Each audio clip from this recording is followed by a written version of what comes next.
Saudara-saudara sekalian, sebangsa dan setanah air, seluruh rakyat Indonesia. Dengan ini, kami sampaikan bahwa generasi bangsa adalah investasi masa depan bagi bangsa dan negara. Hal ini sesuai dengan pembukaan Undang-Undang Dasar 1945, naskah asli yang ditetapkan tanggal 18 Agustus 1945. Melindungi segenap bangsa dan mencerdaskan kehidupan bangsa. Bangsa, negara, dan konstitusinya saling mengikat satu dengan yang satunya. Maka dengan keterikatan ini, Konstitusi Negara Indonesia sebagai akta penjamin bagi kehidupan dan penghidupan bangsa Indonesia, rakyat Indonesia. Mari kita telaah keberadaan agama dalam tata kelola negara Indonesia yang sama sekali tidak adanya ikatan dengan bangsa Indonesia, negara Indonesia, dan konstitusi Indonesia. Jadi anggaran-anggaran negara yang tersedot melalui pergerakan-pergerakan agama sangat tidak dibenarkan. Karena yang menjadi investasi masa depan bagi bangsa dan negara adalah generasi bangsa, bukan agama. Generasi bangsa berpotensi untuk dicerdaskan dengan kurikulum pendidikan yang benar, yang berbasis pada sains dan teknologi yang sesuai dengan budi pekerti luhur bangsa Indonesia, serta didukung dengan asupan-asupan gizi yang baik untuk generasi bangsa yang disiapkan oleh negara. Agama tidak mampu mencerdaskan siapapun, karena sifat dari keilmuan agama itu monoton. Stagnan, cenderung berjalan mundur dalam sains dan teknologi. Juga banyak merongrong keuangan negara, menguap sia-sia tanpa ada kerja nyata yang bermanfaat bagi bangsa dan negara. Coba saudara-saudara analisa, apa fungsinya sholawat nasional bersama untuk bangsa dan negara? Apa manfaatnya tabligh akbar untuk bangsa dan negara? Kita tahu bersama, acara-acara tersebut banyak memakan biaya yang sangat besar yang dikeluarkan negara. Padahal keuangan negara adalah keuangan rakyat. Tidak semua rakyat Indonesia doyan sholawat, dan juga rakyat Indonesia tidak akan kenyang dijejali dengan tabligh akbar. Dana triliunan rupiah yang dianggarkan untuk agama sebaiknya dialokasikan untuk pendidikan guna membangun generasi yang cerdas, ketimbang menguap sia-sia di kantong agama yang tidak jelas bukti dan faktanya. Dalam bahasa Jawa dikatakan ora cetha jeluntrunge, anggaran untuk agama yang diuntungkan agama, bukan bangsa dan negara. Negara tidak boleh kalah dengan organisasi yang bernama agama yang hanya numpang hidup di tanah air Indonesia tanpa kontribusi yang berarti bagi bangsa dan negara.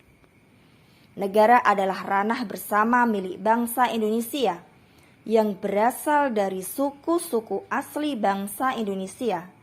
Tetapi agama adalah ranah privasi individual yang harus tunduk pada aturan negara. Dari uraian di atas, negara berkewajiban mencerdaskan generasi bangsa sebagai investasi, tongkat estafet masa depan bangsa dan negara. Generasi bangsa berhak atas itu semua dari negara, guna kelak untuk mengabdi pada bangsa dan negara. Hal itu senafas dalam konstitusi bangsa dan negara yang saling mengikat. Hentikan anggaran-anggaran pembangunan tempat-tempat ibadah di instansi-instansi negara dan pemerintahan, karena itu tidak bermanfaat bagi bangsa dan negara. Nyatanya adanya kelompok-kelompok agama tertentu mengkafir-kafirkan negara, mentogut-togutkan Pancasila, hanya diam saja. Bisa apa tempat-tempat ibadah itu untuk kemajuan peradaban bangsa Indonesia yang semakin majunya zaman berbasis sains dan teknologi? Bisa apa agama-agama itu jika negara dalam kondisi krisis ekonomi sampai krisis pangan? Setumpuk doa-doanya tidak akan menyelesaikan persoalan. Namun jika negara memiliki banyak generasi bangsa yang cerdas, terampil dalam sains dan teknologi yang mumpuni, segala persoalan akan mudah dipecahkan untuk mencari jalan keluarnya.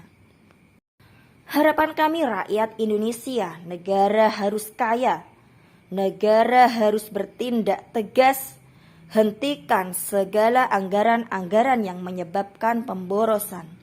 Seperti anggaran agama harus segera dihentikan, karena agama banyak dijadikan alat politik untuk menguasai negara Indonesia dengan politik identitas klaim mayoritas. Negara harus menerapkan sistem pelarangan penggunaan simbol-simbol agama dalam instansi-instansi negara dan pemerintahan. Gunakan seragam nasional yang bercirikan Indonesia, bukan dengan seragam yang menonjolkan identitas agama, karena menonjolkan identitas simbol agama di depan publik mengandung makna agama murahan. Seperti yang sering mereka dakwahkan ketika melihat perempuan berpakaian sedikit terbuka, tidak sungkan-sungkan mereka menggunjingkan sebagai perempuan murahan. Bagaimana jika gantian dikatakan agama murahan? Jangan jadikan agama sebagai identitas mengintimidasi pihak-pihak yang lain. Seperti yang terjadi baru-baru ini, seorang siswi menjadi olokan karena tidak berjilbab. Ingat, Indonesia tidak butuh cara berpakaian budaya agamamu, tapi Indonesia inginkan keluhuranmu.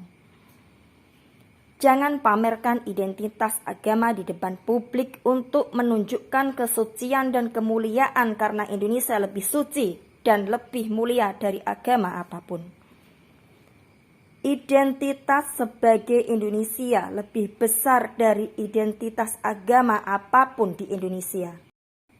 Marilah saudara-saudaraku, jaga keindonesiaan kita dari segala rongrongan laten yang membahayakan negara.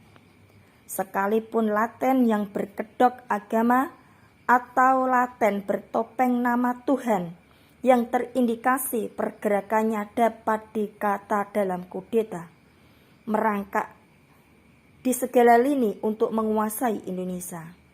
Awas bahaya laten setan bertopeng malaikat. Bersatu padu kita jaga Indonesia kita. Satu nusa, satu bangsa, satu bahasa. Selamat berjuang, merdeka. Lembaga Kedaulatan Rakyat Indonesia, pergerakan rakyat menuju alam kemerdekaan.